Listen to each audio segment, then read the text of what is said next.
Black Power at the Mexico Olympics of 1968.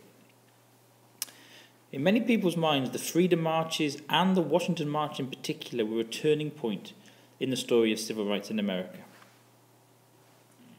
The thousands of people in Washington made it fairly obvious to people that things were definitely changing.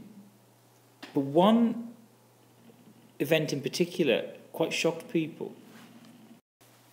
After winning a gold and bronze medal at the 1968 Olympics, Tommie Smith and John Carlos decided to have a Black Power salute protest as they received their medals.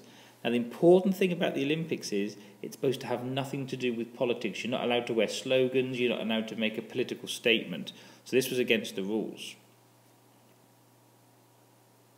The athletes had challenged the idea that the platform they had should be left just for sport to try and make a massive difference to the Black Power struggle as they saw it in the USA.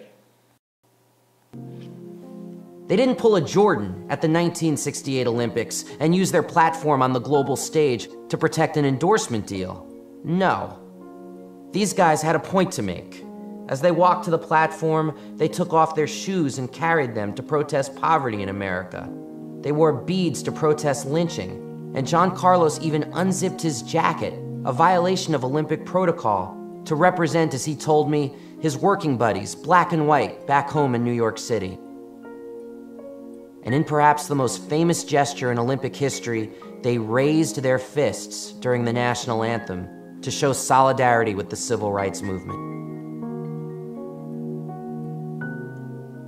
Their symbolic gesture inspired millions around the world, but their punishment was swift.